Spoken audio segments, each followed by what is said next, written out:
On March 26, 1884, 2 days before a mass meeting turned into a lynch mob of thousands, which led to National Guard troops shooting citizens in the streets, the 4th Annual Conference of the United States National Guard Association met in Cincinnati. For a national conference, it was a pretty small gathering. Because the National Guard Association was composed of volunteers who were trying to create nationwide standards for state militias, and who were doing it with no help or funding from the federal government, the conference was considered very well attended when 25 participants came from 15 states. In addition to being small, the conference also didn't accomplish a lot. It included sightseeing and festivities. It probably resulted in some serious casualties to the Burnett House Hotel's liquor and cigar stock. But it did manage to conclude with some meaningful resolutions. One committee was created to draft a national uniform code for structuring and training National Guard regiments. And a second committee was assigned the task of lobbying Congress for better funding. In 1808, Congress set funding for the National Guard at $200,000 a year, and it had not increased it since. That's despite inflation, the United States adding 21 states, and the population growing 12-fold. The National Guard Association supported pending legislation that would increase funding to $600,000, which was still grossly inadequate. Today, that would be the equivalent of around $4 to $5 million to train, arm, uniform, and otherwise equip every member of the National Guard across the United States. So even then, in 19th century dollars, it would have cost an estimated $50 million to do that right. Meaning that $600,000 was a tripling of the budget, yes, but it was a really modest ask. With these committees formed and their tasks assigned, the National Conference concluded with a dinner, which included stout rum punch and speeches from members across the country. Captain John J. Desmond of Cincinnati's 1st Regiment was encouraged to speak by his friends. He demurred, but after some prodding, he rose and he addressed the room. Now, Desmond was very well liked, and as a lawyer in civilian life, his off-the-cuff remarks were eloquent and very well received. In hindsight, they also became very eerily prescient. Desmond said that he believed that the government should have a military force to enforce the laws when exigencies required it. And he thought that the National Guard, composed as it was of citizen volunteers, was the best body to fulfill that need. He believed in the mission, and he was proud of his service. He concluded by saying, quote, "I don't know whether I shall ever be called on to sustain the law in the manner I have indicated. I trust and I hope I never shall. But if I am so called, I promise you that I will prove that I am something more than a mere wearer of peacock feathers, a feather-bed soldier," unquote. As the room erupted in hearty applause, nobody there had any reason to suspect that Desmond would receive the call to duty that he hoped would never come within the next 24 hours. When it came, he proved himself a leader and a man of courage. According to the accepted history of the Courthouse Riot, Captain John J. Desmond of the Ohio 1st Regiment National Guard was murdered by rioters on Saturday night. Desmond was a good man, he was smart, he was honorable, and he was courageous under harrowing circumstances. Regardless of who killed him, His death was a genuine tragedy. But who killed him became extremely important afterwards because of all the blood that would be spilled between March 28th and 30th, of all the dozens of lives lost and hundreds of lives permanently altered. Captain John J. Desmond would be the only member of the Ohio National Guard to be killed by the crowd. Today, a statue of Desmond still stands in the Hamilton County Courthouse, memorializing him as the sole martyr of the Courthouse Riot, the one life that mattered, because he was a soldier murdered by a mob that was so dangerous that its members had to be mowed down in the street at random. Desmond is the sole death that posthumously justified the wanton use of deadly force against so many civilians. Desmond's murder was the rallying cry for the National Guard's heroism under mortal threat. But the problem with this story, and the problems that it helped exacerbate, and the lessons that it kept us from learning, the problem is that there are solid reasons to believe that this accepted version of history is complete bullshit.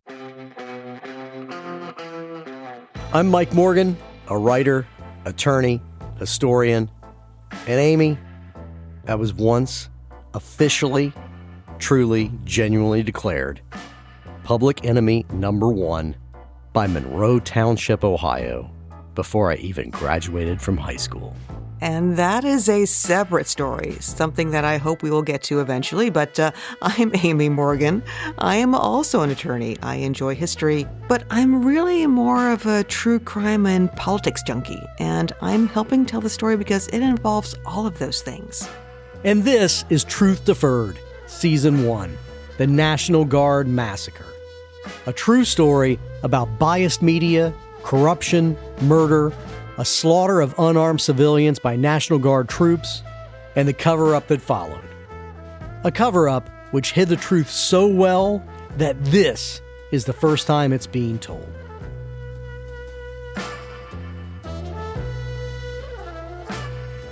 There are a lot of what-ifs in this story, and most of them involved inept politicians. If either Cincinnati policemen or local National Guardsmen had been used to stand guard at the jail on Friday night in anticipation of problems following a music hall meeting, the situation may not have escalated. But by the time soldiers arrived, all control had been lost, and dozens of young, poorly trained guardsmen were thrust into an angry crowd of thousands. It's understandable that they became reactionary and trigger-happy, leading to the needless loss of a lot of innocent lives. The goal for Saturday was to avoid making the mistakes of Friday, but different people in a muddled chain of command had completely opposite opinions about how to accomplish that goal. In the early dawn, there was a lot of optimism. A riot had been quelled, that a mass lynching had been prevented, and that the threat of further carnage had passed when the streets were cleared. But by mid-morning, people were starting to gather in the alleys and the side streets around Government Square. Most of them seemed to be curiosity seekers, but the mood was dark and it was ominous. A combination of truth and wild rumors about what the National Guard had done the night before had spread throughout the city, and it was engendering a lot of anger.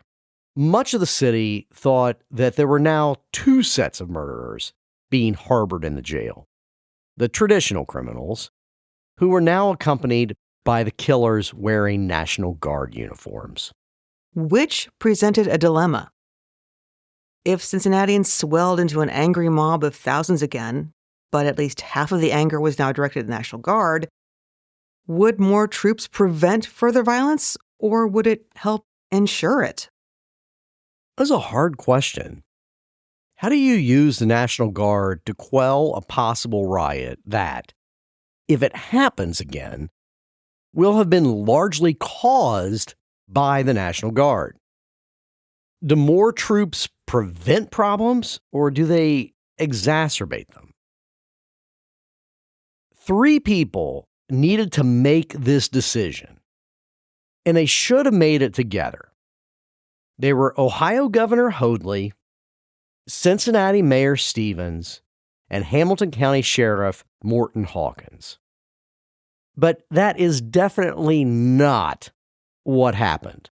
By mid-morning, Sheriff Hawkins was off the fence. He wanted as many soldiers as he could get.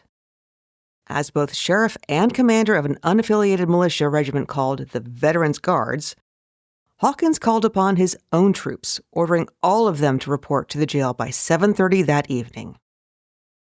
He also worked with Colonel Hunt, commander of Cincinnati's 1st Regiment of the Ohio National Guard, to call up the rest of his 542 troops. And after conferring with Hunt, Hawkins telegraphed Governor Hoadly at 11:01 a.m., asking him to send more troops to Cincinnati. Almost every aspect of this then went wrong. In addition to the 40 soldiers that had saved the jail the night before, but had done it by needlessly killing a lot of people in the process, many more members of the 1st Regiment had reported to the jail by noon. But they were funneling in more slowly than they should have. This was partly due to willful disobedience.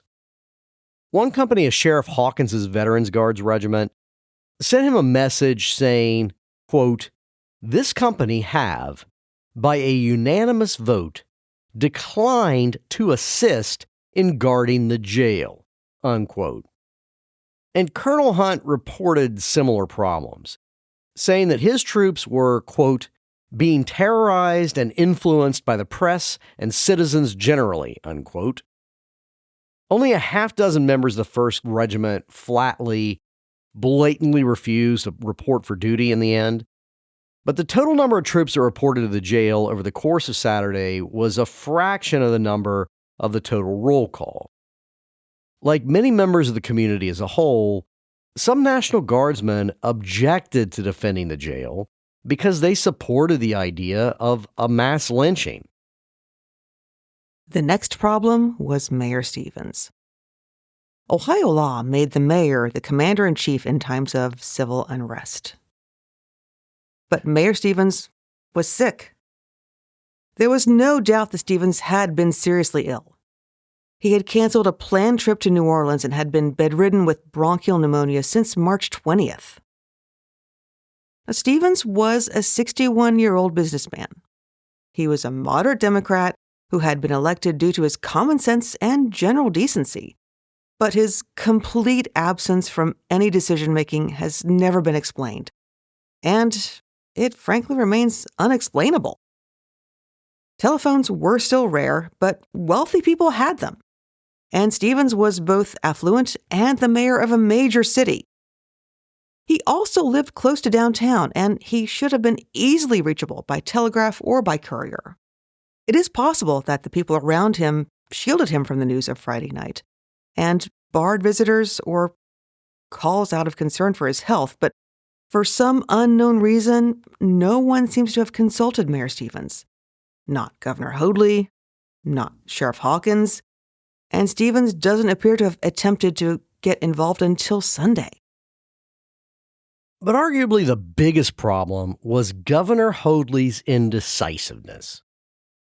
After the fact, Hoadly claimed that he immediately responded to the call for more troops and he moved with all possible speed. But that's revisionist history. The truth is that after Sheriff Hawkins asked Governor Hoadly to send troops, Hoadly telegraphed a wealthy Cincinnati insurance executive, a friend of his and a supporter named Henry Erner, to ask him what he should do. And to answer that question, Erner, the unelected, completely unqualified insurance executive, didn't consult either the mayor or the sheriff, or even go to the jail and see what had happened. Instead, he went to the floor of the Cincinnati Stock Exchange to get the opinion of other random rich guys. And the consensus of the rich was that more troops would create more problems and would just add fuel to the flames. But Sheriff Hawkins had a different opinion. And at 11:55 a.m., after receiving no response to his 11:01 message, he telegraphed Hoadly, quote, "Situation serious. Expect deadly work tonight. Send 14th and 4th Regiments and have other troops in readiness. We need 2,000 men, mob armed and being reinforced." Governor Hoadly did call the 14th Regiment from Columbus and the 4th Regiment from Dayton into service, but he ordered them to assemble at their armories and await further orders rather than sending them straight to Cincinnati. Hoadly then telegraphed Hawkins back in response to his request for 2,000 soldiers, asking him if 300 troops would be enough. Meanwhile, Hoadly kept asking random rich guys in Cincinnati what he should do. And they kept telling him that the trouble was over and that more troops were unnecessary. Insurance executive Henry Erner finally consulted Sheriff Hawkins and Colonel Hunt to get their opinions after Hoadly specifically told him to do so. To go talk to the people who had actual firsthand knowledge. But by 3 o'clock, Hoadly was still being told by Cincinnati's businessmen that he shouldn't send troops, while Hawkins was frantically pleading for more troops. And the result was the 14th and 4th Regiments of the Ohio National Guard sitting around waiting for orders to go to Cincinnati, which obviously took a lot longer to do in 1884 than it does today. They all needed to board regularly scheduled trains to make the trip, and it took hours. When Henry Erner, the insurance executive, finally leaves the stock exchange and goes to the jail, seeing the staved-in jail doors, broken windows, and all of the various signs of the size of the lynch mob from the previous night for the first time around 4 o'clock, he sees these things for the first time after a day's worth of contradicting the sheriff, and finally consults with the sheriff and Colonel Hunt. Erner finally tells Governor Hoadly that he should do what Sheriff Hawkins has been begging him to do since 11 a.m. Earlier in the day, Hoadly promised Hawkins troops by 8 at the latest. But by the time Hoadly gave the order to move forward, it was impossible for troops to reach Cincinnati before 9 p.m. And it would turn out to be later than that. The 14th Regiment left Columbus with around 500 troops between 5:30 and 6 p.m., and the 4th Regiment left Dayton at 6:15. And even after Governor Hoadly had troops moving, his orders said that when they got into town, they were supposed to remain at the train stations. Hoadly was also sending Gatling guns. Now, these were the original machine guns. A Gatling gun looked like a cannon with multiple barrels that spun around on hand rotation. They shot these huge caliber rounds, and they could fire between 400 to 1,000 rounds a minute. Now, the thought of using one of these guns on a large, tightly clustered crowd of civilians should have been a horrifyingly bad idea to anyone with either half a brain or an ounce of human decency. But despite this, 2 of these guns were now making their way to the Hamilton County Jail right now anyway. Part of one of Hoadly's telegraph messages summarizes his combination of indecisiveness, incoherent strategy, and, frankly, lack of regard for human life. He wrote, quote, "The troops are under orders not to leave railroad depots except by specific orders of sheriff. unless absolutely necessary. Far better to scare than shoot. But if shooting begins, somebody must suffer. Pity it should be the wrong man when so many need shooting." Unquote. Now, it's odd that he assumed that innocent people would take the bulk of the gunfire, but it was one of the rare times in the course of that day that Governor Hoadly would be right about absolutely anything.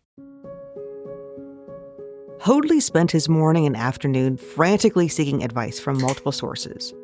Mayor Stevens being virtually the only affluent businessman in town that he did not consult. He sought the opinion of both John McLean, who was the editor of the Cincinnati Enquirer, and Murat Halstead, the editor of the rival Commercial Gazette.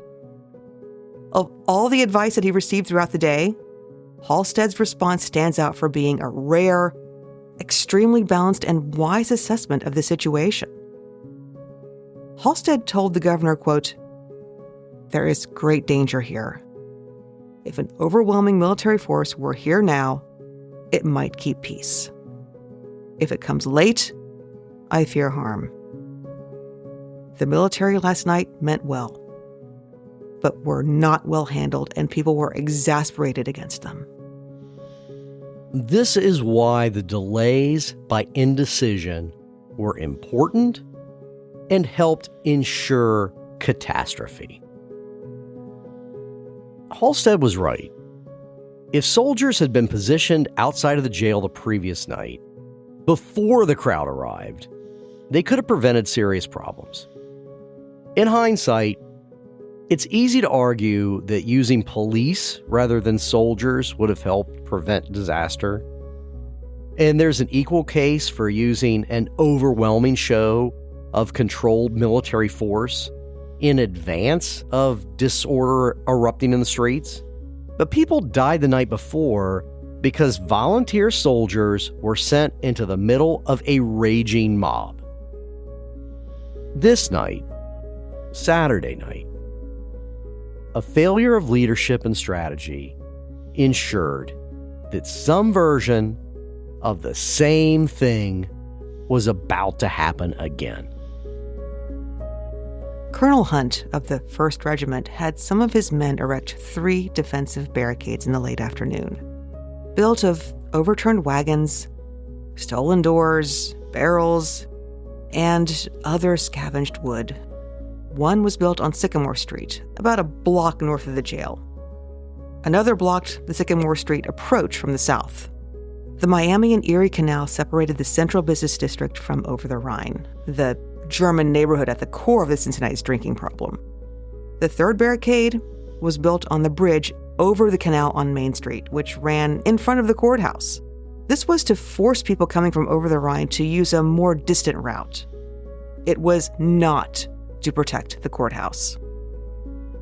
Aside from closing it for business on Saturday when it was usually open, and adding a few extra security guards on duty, nothing was done to protect the courthouse. There were no prisoners in it, and there was no reason to suspect that it was going to be a target. In hindsight, it would have been a great idea to use the hundreds of troops available locally to form a perimeter all the way around Government Square, composed of the jail, courthouse, and a large fenced yard in between, but the courthouse was left exposed.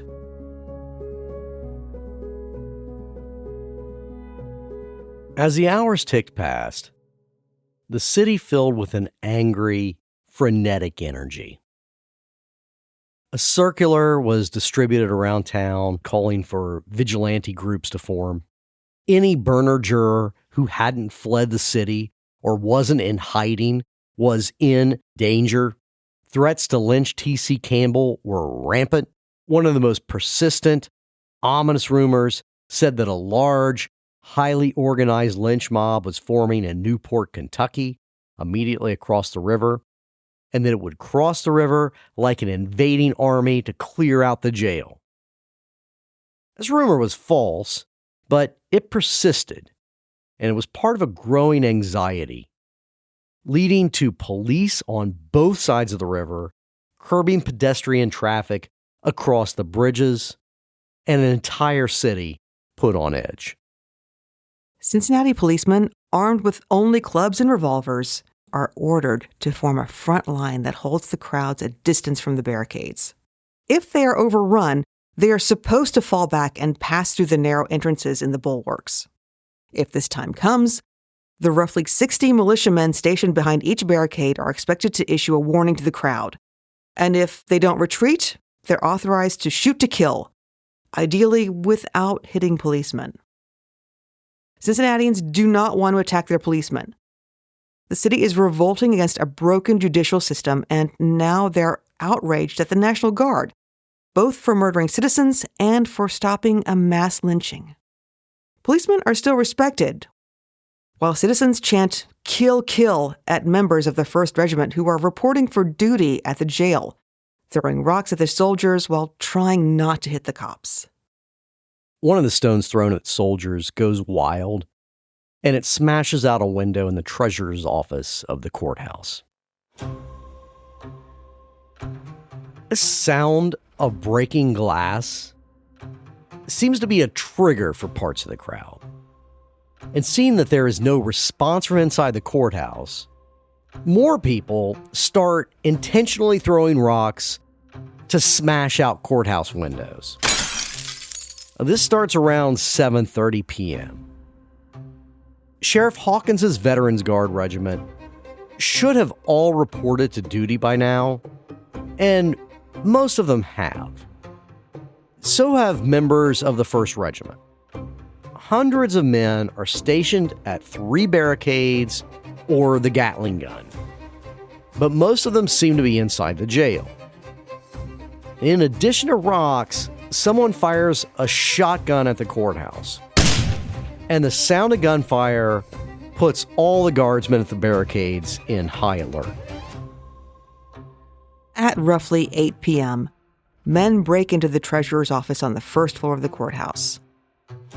They light a torch and use it to start a fire, throwing on rugs, smashing furniture into kindling, and tossing on public records. The fire struggles at first, but layers of combustible varnish on woodwork causes the fire to flare. It roars and begins spreading throughout the office. Factions of arsonists then begin moving south through the building, room to room, setting the commissioners, auditors, recorders, coroners, and sheriff's offices ablaze. Transcripts, indictments, court rulings, wills, surveys, plat maps, and deeds all begin burning with desks and chairs. Earlier in the day, Governor Hoadly had promised Sheriff Hawkins that troops from the 14th and the 4th Regiments from Columbus and Dayton would be in Cincinnati by 8 o'clock. If that had happened, maybe the courthouse would have been guarded. Maybe not. Maybe the sheer number of soldiers would have been a deterrent against setting the courthouse on fire. Maybe it wouldn't have been. But after the courthouse started burning, control was officially lost. And it was lost while troops were still on trains into Cincinnati. Just like the night before, these troops would enter an angry mob of thousands. Now with the streets lit for blocks by the burning county government. But dozens of men were already stationed at a barricade on Sycamore Street, just south of the jail. From their vantage point, they couldn't see people in front of the courthouse. But when men started battering in the southern side entrance of the courthouse, they were within sight lines and firing range of the troops at this barricade, and their acts prompted troops to shoot an estimated 100 rounds in roughly 30 seconds. According to the Commercial Gazette, someone was using the Gatling gun on the crowd. Other reports indicate rifle fire, although they didn't have to be mutually exclusive. And regardless of what weapons they were coming from, large caliber bullets start driving men to the pavement in scores.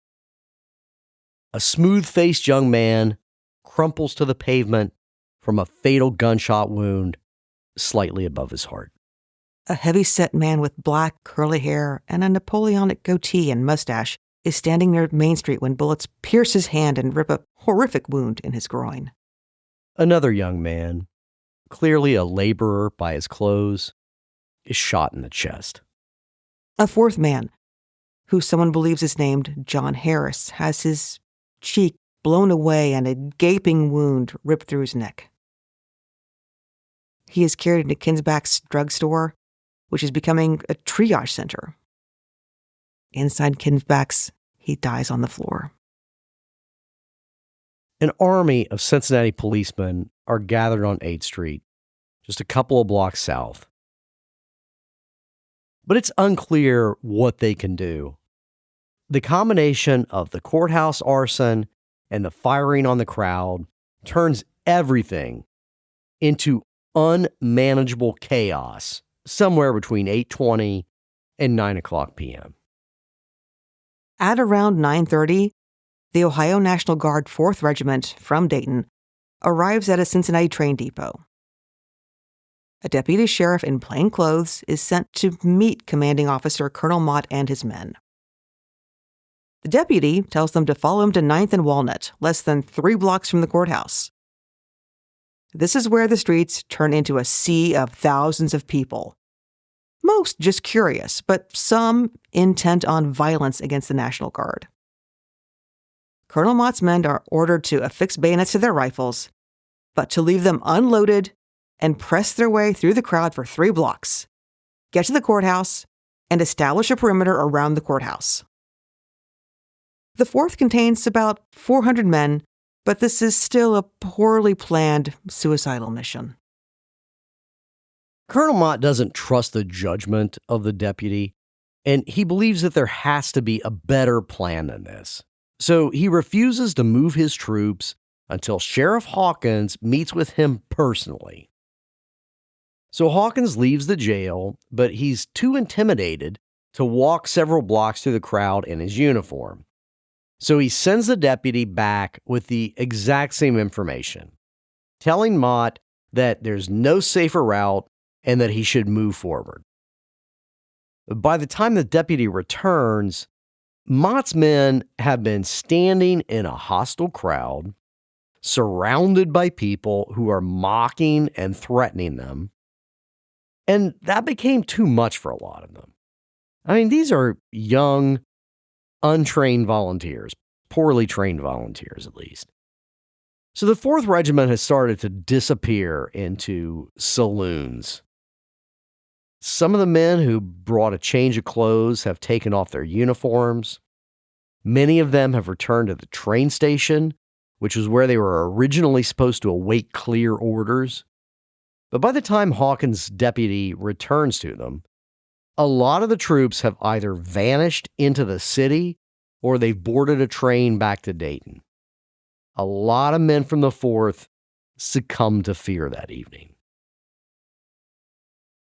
In the days ahead, the 4th would be branded a regiment of cowards, and people including Governor Hoadly and Colonel Hunt of the 1st Regiment would both blame the 4th Regiment for the loss of the courthouse, claiming that if they had followed orders, they would have saved the building. Now that became accepted fact, but it wasn't actually factually possible. If they had made it to the courthouse, they may have been able to clear a path for firemen. But even in that scenario, which is highly doubtful, due to Governor Hoadly's waffling earlier in the day, the courthouse would have already been engulfed in flames by the time Dayton's troops stepped off the train. Like the night before, groups of men decided to loot gun stores for weapons and ammunition. trying to rob a gun store is usually a bad idea, and this was no exception. The first two men tried to enter the store. They were shot dead by store employees. One was 25 years old, and the other was 27. Several more people were shot out front.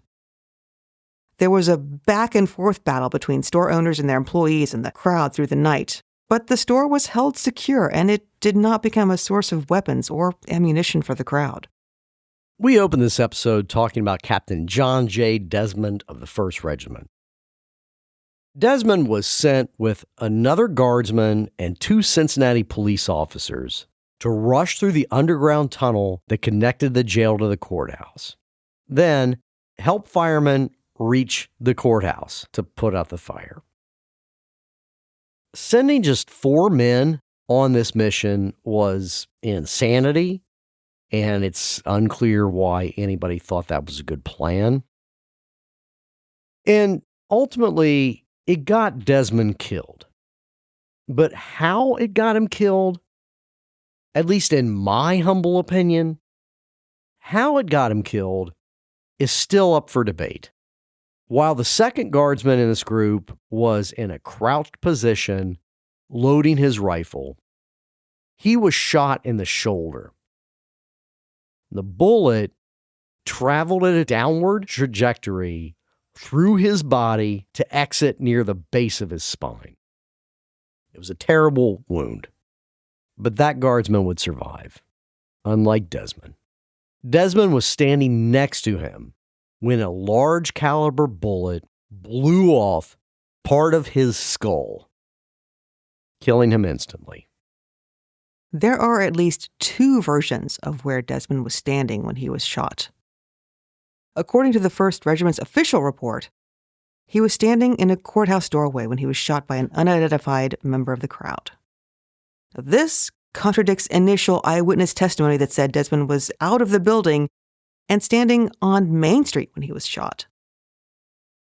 We may only be talking about a difference of a few feet, but that could be a world apart of difference in the question of who shot him. If he was standing inside the courthouse, he could not have been shot by National Guardsmen. He would have had to have been shot by a murderous rioter. But if he was standing on the street, he could have been standing roughly where other people were getting randomly shot by the 1st Regiment. In one version of events, Desmond was the martyr that he became. He was murdered by someone with a gun large enough to blow part of his head off. If true, that meant that some of the crowd, or at least someone, was intentionally targeting National Guardsmen with lethal force. We'll get into the investigations to find Desmond's murderer in the next episode, but for now, it's curious to me to note if this gunman existed, he seems to have shot Desmond and the other National Guardsmen, then he just left for the evening.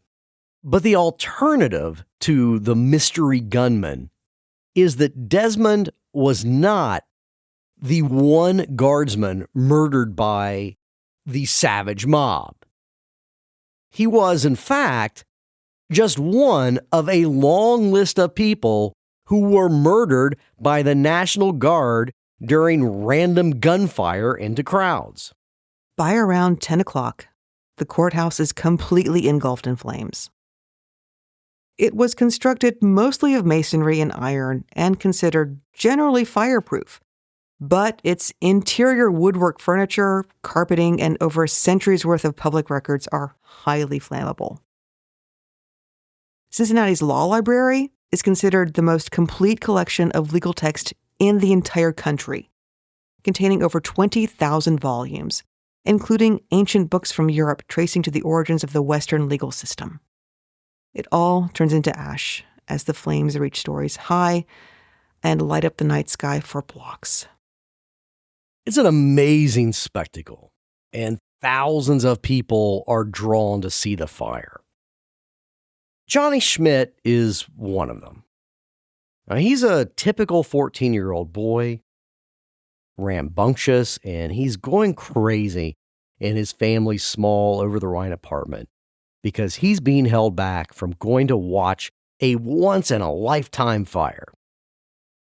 His mom doesn't want him to go because she thinks it could be dangerous. But Johnny is persistent, and he convinces her that she's being silly, that he'll stay out of trouble and he'll stay out of danger. So she finally relents, and he goes tearing down Wall Street to go see this amazing spectacle. And Johnny Schmidt isn't gone long. Within an hour, acquaintances carry him back to his mother, dead with a bullet through his head. Ben Fink is among the city's ample ranks of German-born citizens. He is a 40-year-old shoemaker with a shop on Sycamore Street and an apartment nearby on Walnut. Fink has to walk past the courthouse to get home to his wife and child.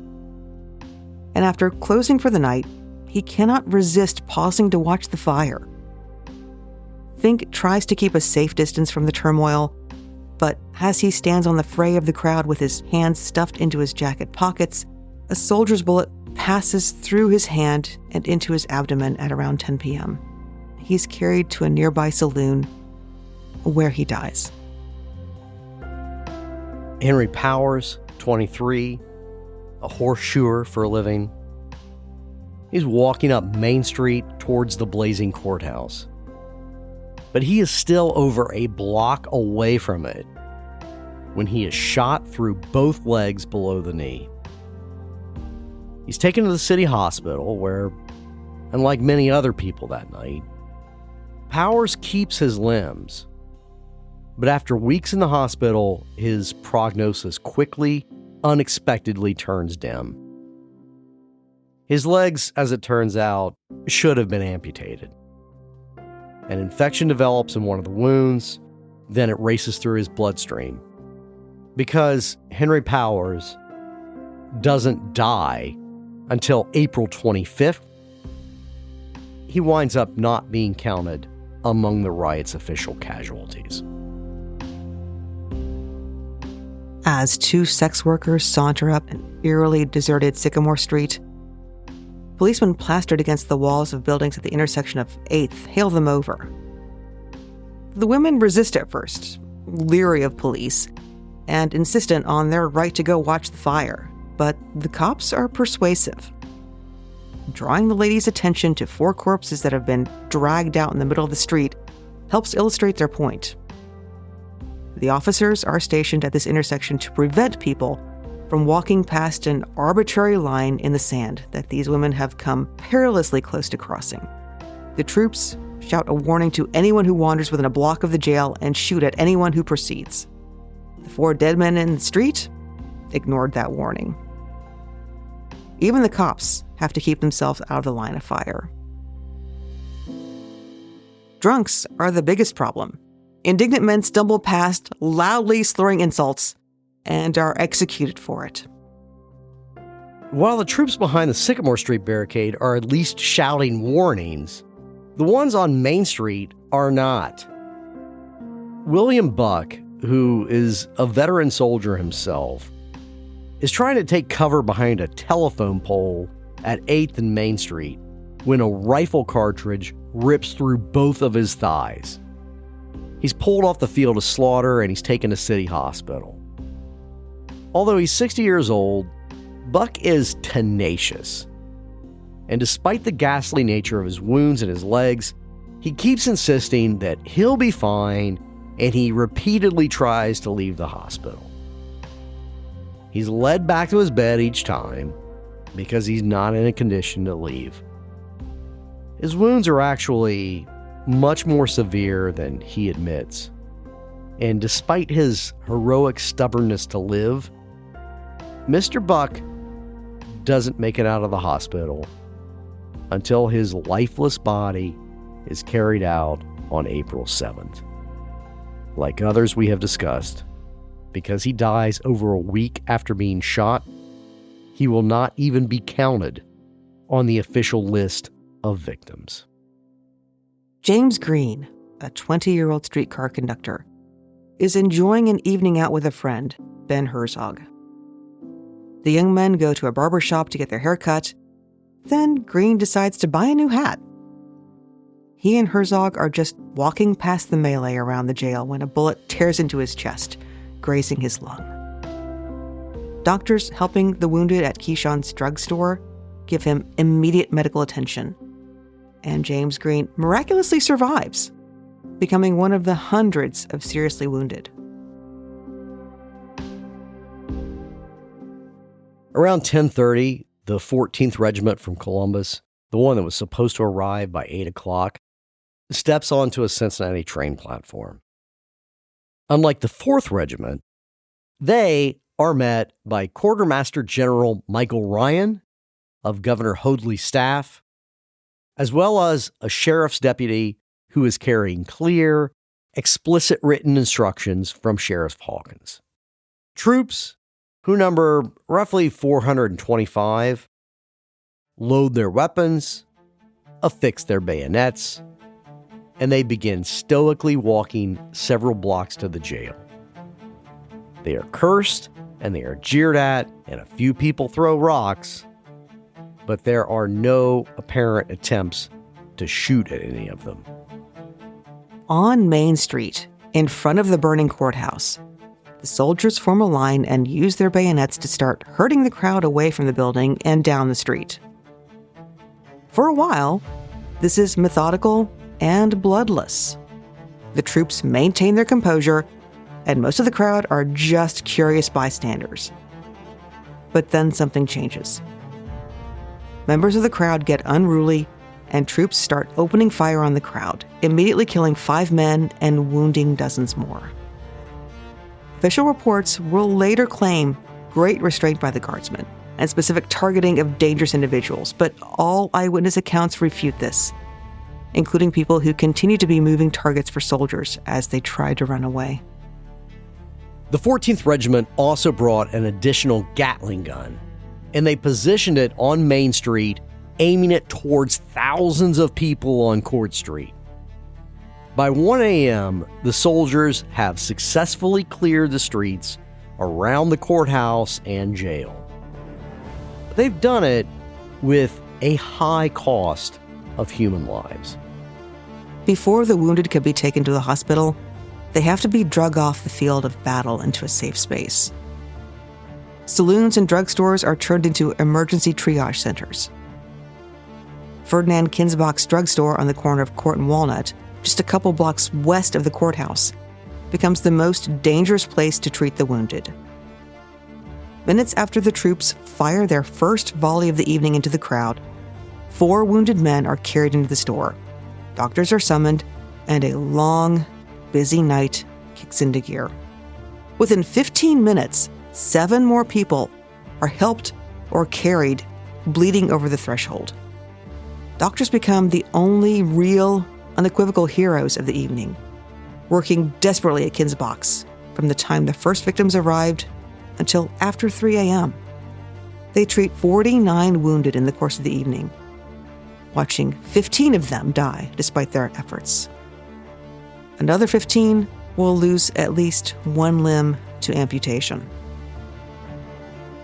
Floors and countertops are converted into operating tables at Kinsbach's. The dead are tucked under counters or shelves at first, but due to a lack of space, many remain on the floor, which becomes slippery with blood. When a police patrol wagon backs up to the front door to transport the wounded to the hospital, it draws the attention of the guardmen, who then fire a volley directly at the drugstore. 2 men are shot in the doorway, and bullets pierce the storefront windows. A rifle cartridge passes within an inch of Dr. Morton's head, and Dr. Evans briefly fears that he's been killed when a crush of bullets shatter store windows and he's hit by a small piece of broken glass. For a moment, the doctors can only hunker down as everybody in the drugstore is gripped by the fear that the National Guard is advancing towards them to murder everybody inside.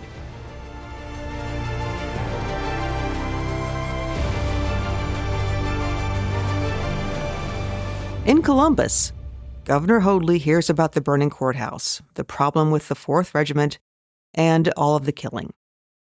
He rants about the 4th Regiment, mourns the loss of the law library, but his communications are hauntingly devoid of any inquiry about the number of civilian casualties. Around 3 a.m., when he receives word that the streets are clear, he sends out multiple telegraphs repeating some version of the same sentence. Quote, "Our boys have whipped the mob, but you may have to do it again tomorrow night," unquote. With this in mind, Hoadly begins frantically calling up every member of the Ohio National Guard and deploying them to Cincinnati. In the Sunday morning dawn, the streets are silent.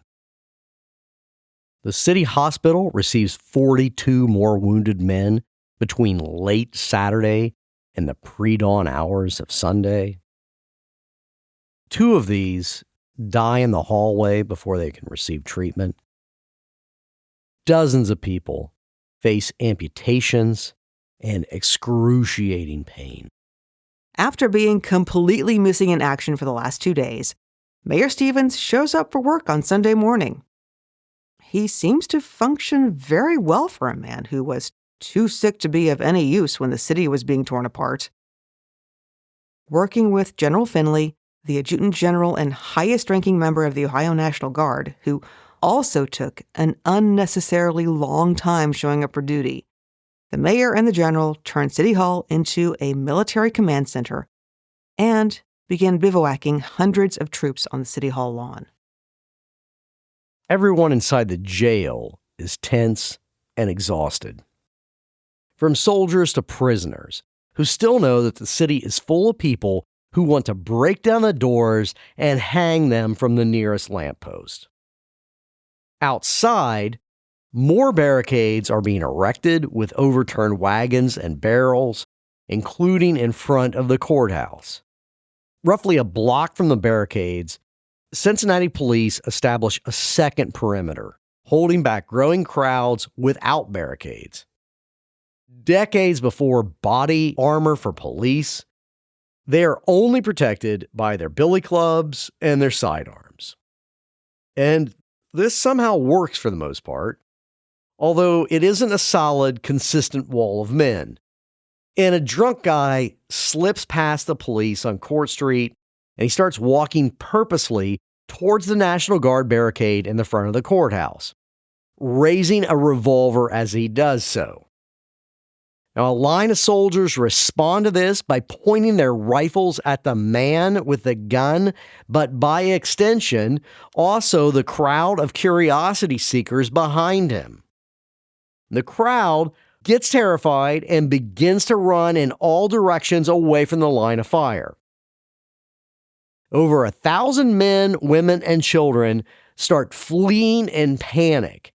And this frightens horses that are leading wagons that join in what becomes an increasingly dangerous stampede. And while these curiosity seekers are running away, running for their lives, a Gatling gun is trained on this running, terrified crowd. Fortunately, before any shots are fired at them, a single policeman tackles the man with the revolver, restrains him, and walks him off to jail. Now, the incident further embitters everyone who witnesses it against the National Guard, but it is also one of many examples over the weekend of Cincinnati police officers saving lives through a combination of restrained force and genuinely true heroism. Violence never escalated to a meaningful threat on Sunday, although there were several skirmishes. Some people, probably kids, shoved one of the horse-drawn streetcars off its tracks, disrupting transportation for a while. Another group of idiots invaded Music Hall to steal cannons that were displayed there, but the cannons had already been moved. And, repeating the scene from earlier in the day, somebody gets past police and raises a huge revolver at one of the National Guard barricades. This time, there isn't a Cincinnati policeman to intervene before he starts firing. Rather than targeting the shooter, a whole line of troops begin shooting at random, and more troops stationed on the roof of the armory down Court Street joined in. Possibly because they are aiming high as a warning, nobody is killed, but one man is shot in the knee and leg, and it is another cause of growing ill will against the National Guard. A combination of Cincinnati police and a few guardsmen drive off and arrest young men who are looting a pawn shop. One of the guardsmen is shot in the leg, and although nobody knows if he is shot by another guardsman or by a cop or by a looter, but since Captain John J. Desmond, this becomes the only serious bullet wound suffered by a member of the National Guard.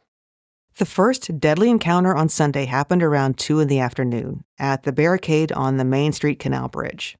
According to the 14th Regiment's official report, people on the north over the Rhine side of the canal were hitting the soldiers manning the post with stones and, quote, firing at the guards, unquote. Finally, a man with a revolver raised it towards the troops and threw a rock at the lieutenant in command. The report does not explain why the man with the gun threw a rock. More importantly, witnesses all told a very different version of this event. Young boys were throwing small rocks at the canal bridge. Soldiers ordered them to stop, but they started calling them names and continuing to throw rocks at the bridge instead. And the soldiers raised their weapons at the children. In response to this, Fred Schmaltz stepped forward from a crowd that was milling around on Main Street, and Schmaltz decides to take a stand. He's a bartender, he's a gregarious, likable young guy, but this offends him so much that he makes a moral stand against National Guardsmen aiming weapons at kids. He walks towards the bridge and he stands there, just staring at the troops. He isn't armed. He doesn't throw anything. He doesn't even shout or make threats. He just stands his ground and refuses to move when they order him to walk away. One of the soldiers raises a pistol and shoots at him. He misses, maybe intentionally. But Schmaltz continues to stand his ground in silent protest. This angers the guardmen so much that they raise their rifles and they shoot towards the crowd of roughly 100 people.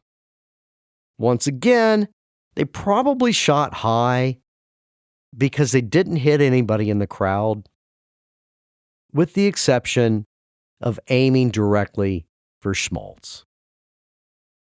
A rifle round enters his side and passes through his body, exiting through his back.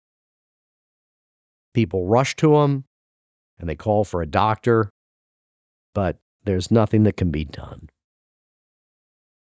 Schmaltz, for his protest, dies in a nearby livery stable at age 22.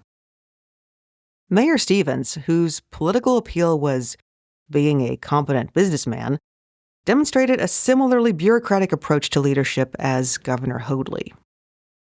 He sent out invitations to 100 of, quote, the best citizens, unquote, to meet at City Hall on Sunday evening. In other words, he was asking the city's rich to form committees to decide how to handle things rather than displaying any actual leadership. One of the most popular ideas among this group of affluent men was to form vigilance committees around town.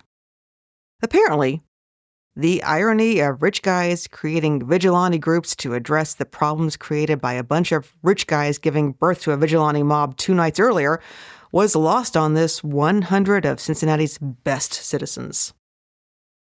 But this never took root, and the meeting didn't accomplish much. A curfew was passed, but with all the excitement in the air, more people were out and about socializing on this Sunday night than usual. Curfew be damned. Committees were, of course, formed, and some people were given specific tasks. Briggs Swift, a 73-year-old pork baron, was supposed to investigate and provide a report on the state of the barricades. And he set out on that mission when the meeting adjourned at around 7:30. Swift and a friend walked up Main Street, pointing out aspects of the barricades to each other. And when they got roughly a block away from the Main Street barricade, soldiers shouted to them to halt. They did exactly as they were instructed. They froze in their tracks. Nevertheless, guardsmen shot at them, shooting the elderly Swift through one of his thighs. And witnesses said that there was absolutely no justification for the shooting. Henry Berner, William Berner's father, took down the sign from the family's grocery store on Saturday morning, and the family tried to stay in hiding. Berner's mother was already bedridden by anxiety, depression, and grief. On Sunday evening, people smashed out their grocery storefront windows. Colonel Hunt, commander of the 1st Regiment, was, in his personal life, a wealthy man who owned an opulent hotel on 4th Street. Around 11 o'clock on Sunday night, staff and guests grew panicky over a rumor that the hotel was going to be attacked. It was evacuated, but the attack was just a rumor, as it turns out. Once again, a group of men tie a noose and go to the house of one of the Berner jurors, Henry Bone, to lynch him. When Bone doesn't cooperate by coming out of the house for them, they wander over to Court Street, where they periodically poke around a corner and shoot toward one of the barricades. Although they are hiding behind a building, this led guardsmen to rattle off a Gatling gun down Court Street toward the Court Street Market. The 14th Regiment said that this resulted in, quote, a number of casualties, unquote. It's unclear how many casualties or the nature of the wounds, but one of them was William Hooper. William and his dad were from New Richmond, Ohio, just upriver from Cincinnati, and they were in town on business. They walked up to the vicinity of Court Street purely out of curiosity, believing that they were maintaining a safe distance from any real trouble. They realized their mistake when the Gatling gun starts going off. Hiding behind a telephone pole, they try to run for better cover in a lull in the firing. But William doesn't make it, and he gets shot through the hand and the thigh. Taken to the hospital, he's expected to recover, but an infection sets in several days later, and he dies on April 8th. Because he dies after the Courthouse Riot officially ended, he is another person who is among the casualties that don't even make the official death count, which Coroner Muscroft later puts at 53 people. The last official death of the Courthouse Riot occurred around 5 o'clock on Monday, when Israel Getz, a member of the 14th Regiment, became the second member of the National Guard to die, although his death was an accident. Official reports are vague and mildly conflicting, but he was shot in the head when either he dropped his own rifle or someone around him did. Like Desmond, he would be buried as a hero. Getz was only 21 and had been a National Guardsman for only about a year. Aside from the tragedy of Israel Getz, Monday morning takes us back to where the introduction to this first episode of this story started. It is March 31, 1884. Blood stains the granite pavement. Temperature is dropping, and soldiers without enough regulation overcoats have to share them for shifts at the barricades. Almost every window is busted out of the jail, and the back of the building is covered in soot. The courthouse is a smoldering ruin. Coroner Muscroft will place the official death count at 53, but the real number is, as we have seen, significantly higher. And this doesn't account for the full carnage, including a hospital full of men in agonizing pain, many enduring amputations, with their lives and their families' lives permanently altered. And as the sun rises on Monday morning, the finger pointing starts. Who will pay for all of this? In the next episode, we will try to answer those questions, and we'll also explain why the real truths were obfuscated. The truly guilty were given absolution, and a ridiculously inordinate amount of responsibility would be heaped at the feet of criminal defense attorney Thomas C. Campbell. That's it for now. Special thanks to Grab Bag Collab Network for their help on this podcast. And please check out grabbagcollab.com for more podcasts that we think you're really going to love. And additional thanks to our producer and director, Dan Fennessy. We will see you guys next episode. See you next time.